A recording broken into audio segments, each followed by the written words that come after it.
kumukulo-kulo na. At kailangan ko yung haluin guys para pantay yung pagkakaluto. Yung nasa ilalim at saka nasa ibabaw. So, i-stew ko yan ng 2 hours or 2.5 hours. I need somebody who can love me and my worth. No, I'm not perfect, but I hope you see my worth. 'Cause it's only you, nobody knew I put you first.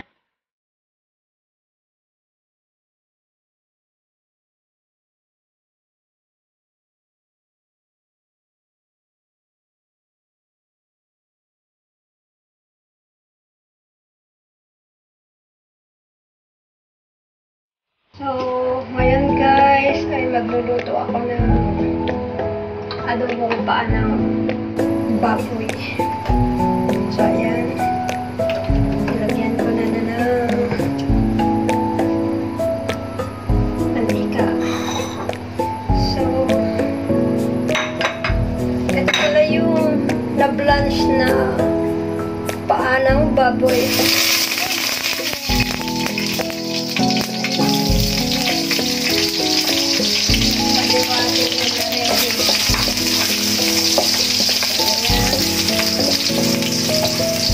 Yung bawang.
Ready na yung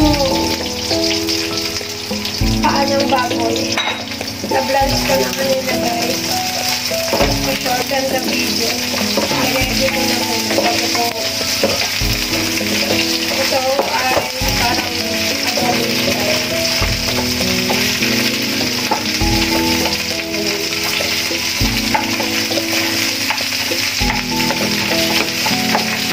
Ito nila guys.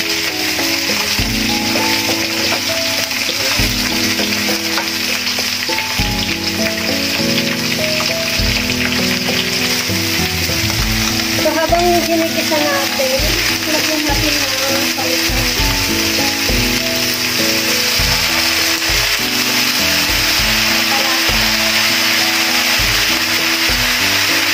Kasi mamaya, lalagyan ko ng tubig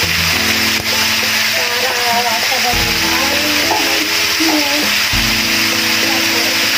yung dark side para makulay ang video.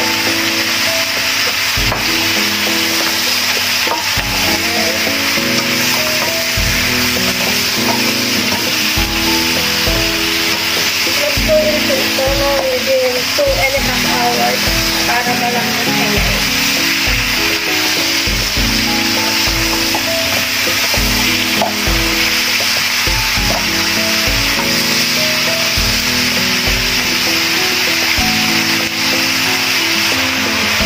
Lagyan ko rin ng paminta.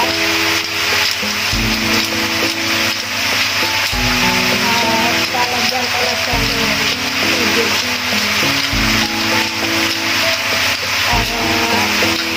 Medyo tahan na pakulaan. Hindi naman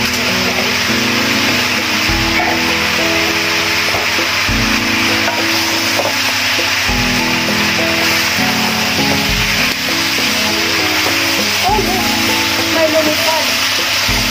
Akala ko may naklang ibon lang ang lumipad. Ayan, hanggang ko na yung tubig.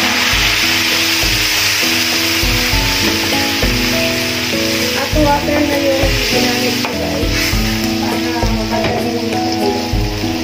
So, i-update ko kayo later habang niluluto ko ito. Adobo style ito guys.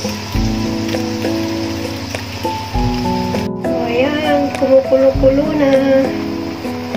At kailangan ko yung haluin guys para pantay yung pagkakaluto. Yung nasa ilalim at saka nasa ibabaw. So, i-stew ko yan ng 2 hours or 2.5 hours. Ayan. Ayan. May 10 minutes na guys. So, kailangan haluin ko yan at baliktarin para yung nasa ilalim ay pupunta sa ibabaw. Ayan.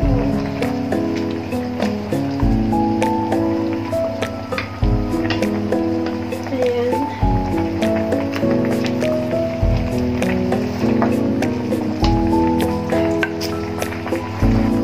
So, ito guys. Kumukulo-kulo na guys. Ayan. Kailangan halo-haloin ko to para pantay yung pagkakaluto. So, may 10 minutes na ang nakakalipas. So, mahaba-habang oras pa guys. Kaya gugugunin para makuha ko yung tamang lambot. So, ayan. Diba?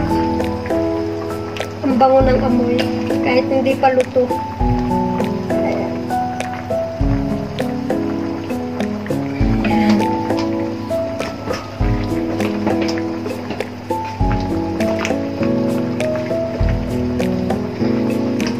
So, update ulit guys pag after 30 minutes ulit. Ito guys, after 45 minutes. So, mahaba-habang lutuan pa ito. Kumukulo-kulo na. Ayan. Medyo lumambot na yung skin, pero hindi pa rin kuha yung tamang lambot. So, i-stew pa natin. Dahil hindi naman nagmamadali, kaya lutuin natin sa tamang lambot na gusto natin. Ayan. Diba? Kumukulo-kulo na guys. Oh. Ayan.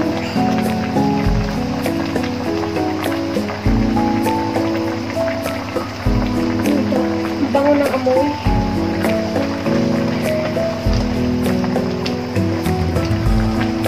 Mamaya, titimplahan ko pa to. Pag kuha na yung tamang lambot. Ayan, after 1 hour and 15 minutes. Hindi pa gaano malambot guys. Kaya, i-stew pa natin hanggang sa lumambot siya. Mas masarap kasi ito guys kapag malambot sa malambot. Hindi yung nakikipaglaban ka sa kunat pag kinagat. So, ayan. Ang ganda ng kulay niya.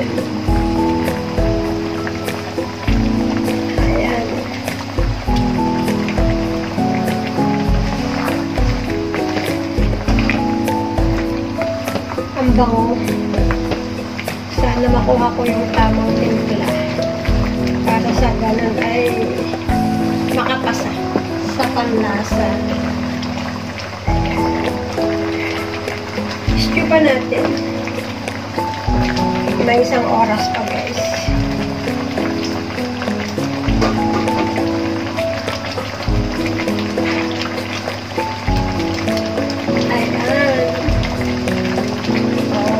Kita nyo guys, kumukulo-kulo. Lakas ng kulo. So, ito na guys. Nabuha ko na yung tamang lambot. So, ayan. Ito na rin yung tamang dami ng pang sauce.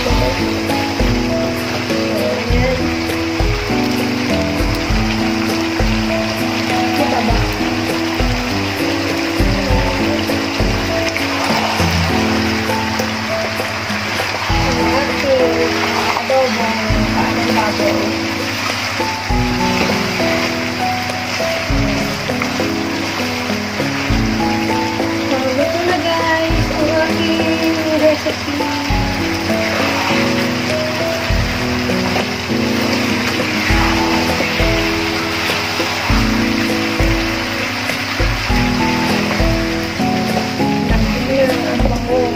Ang sarap ng lasa.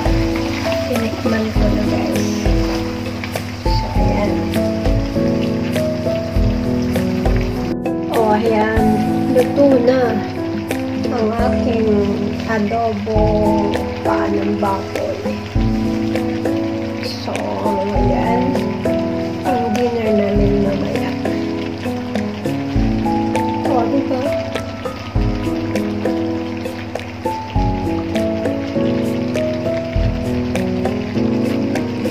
After 2 hours and 15 minutes na pagluluto ko guys.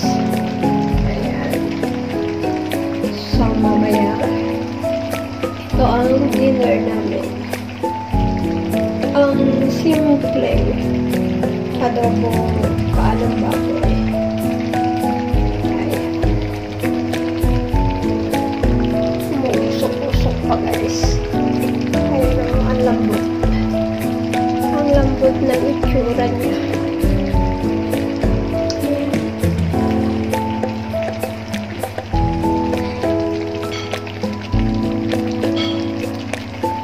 Masarap sana to kung may carrot at saka patatas, pero ayaw nila. Saka may konting suka, pero ayaw nila guys. So ganyan lang. Ayan ang aking simpleng recipe. So, thank you guys sa inyong panonood sa aking mga simpleng recipe. Ayan, thank you for watching and for the unending support. God bless you all.